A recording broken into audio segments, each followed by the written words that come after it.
Assalamualaikum warahmatullahi wabarakatuh. Kami dari kelompok 5 yang beranggotakan saya Faragina Syafataya dan rekan saya Emilia Dwi Sofianti akan mempresentasikan tentang struktur dan fungsi DNA. Pengertian DNA. DNA merupakan makromolekul berupa benang sangat panjang yang terbentuk dari sejumlah besar deoksiribonukleotida yang masing-masing tersusun dari satu basa, satu gula, dan satu gugus fosfat. Di bawah ini terdapat gambar DNA. Struktur dasar DNA. DNA merupakan polimer yang terdiri dari 3 komponen utama, yaitu yang pertama gugus fosfat, yang kedua gula deoksiribosa, yang ketiga basa nitrogen yang terdiri dari adenin, guanin, sitosin, dan timin. Rantai DNA memiliki lebar 22-24A, sementara panjang satu unit nukleotida 3,3A. Walaupun unit monomer ini sangatlah kecil, DNA dapat memiliki jutaan nukleotida yang terangkai seperti rantai. Selanjutnya, fungsi DNA. Fungsi DNA yaitu pembawa informasi genetik. DNA sebagai bentuk kimiawi gen merupakan pembawa informasi genetik makhluk hidup, berperan dalam duplikasi diri dan pewarisan sifat. Oleh karena DNA mengandung semua informasi sifat makhluk hidup, ia juga harus memiliki informasi bagi perbanyakan diri atau replikasi. Ekspresi informasi genetik.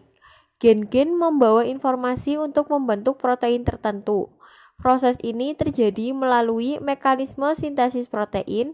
Proses pembentukan protein ini terjadi melalui proses transkripsi DNA menjadi RNA, dan translasi RNA membentuk rantai polipeptida. Selanjutnya, dogma sentris biologi.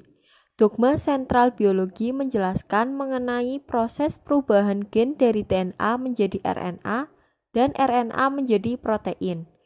Dogma sentral biologi terbagi atas 3 tahapan, yaitu replikasi, transkripsi, dan translasi. Di bawah ini terdapat tahapan dari dogma sentral biologi. Kemudian ada replikasi.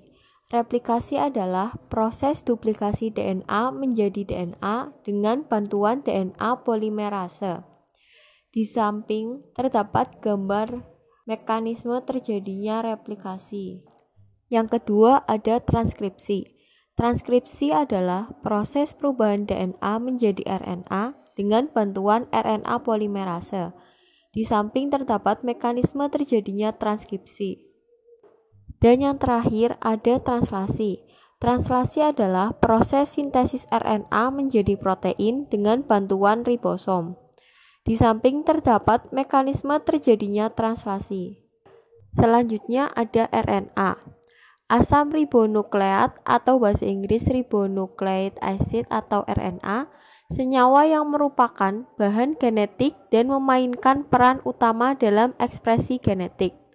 RNA terdiri dari tRNA, mRNA, dan rRNA. Materi selanjutnya akan dipresentasikan oleh Mbak Emilia Dwi Sofianti. Silakan Mbak Emil, dipersilahkan. Selanjutnya, tRNA. RNA transfer atau tRNA memiliki struktur yang paling kecil jika dibandingkan mRNA dan rRNA. tRNA berfungsi untuk membaca asam amino yang dibutuhkan dengan cara melekatkan diri pada mRNA, lalu mengantarkannya ke dalam ribosom. Kemudian ada mRNA. RNA pembawa pesan atau mRNA memiliki struktur yang pendek dan tidak stabil sesuai dengan kode genetik DNA yang dibawanya. Kode genetik disimpan mRNA dalam bentuk triplet nukleotida atau kodon. Selanjutnya rRNA atau ribosom RNA. rRNA disebut RNA ribosom karena merupakan penyusun ribosom bersama dengan protein dalam sitoplasma sel.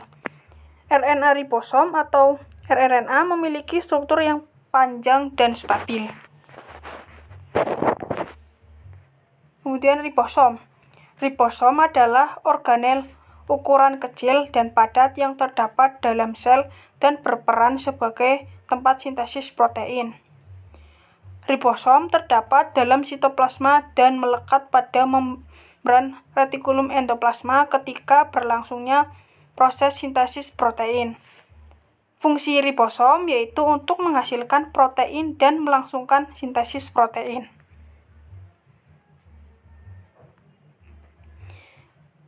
Sintesis protein adalah proses pembentukan protein di dalam tubuh.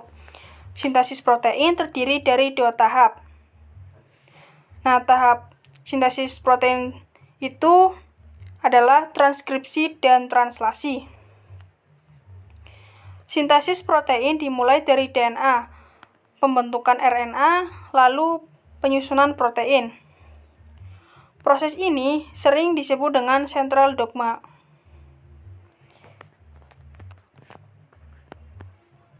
Kemudian transkripsi.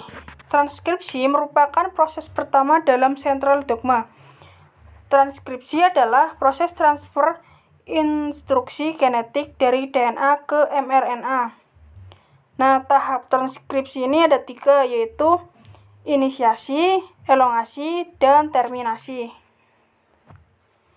Kemudian translasi.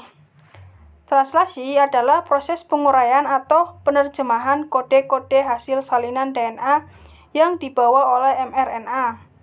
Sama seperti transkripsi, translasi juga terbagi menjadi 3 tahap, yaitu yang telah dijelaskan tadi ada inisiasi, elongasi, dan terminasi. Setelah proses translasi selesai, maka didapatlah sebuah rantai polipeptida yang nantinya akan diproses lagi menjadi protein tertentu. Pada saat inilah proses sintesis protein berakhir. Terima kasih. Sekian dari kelompok kami.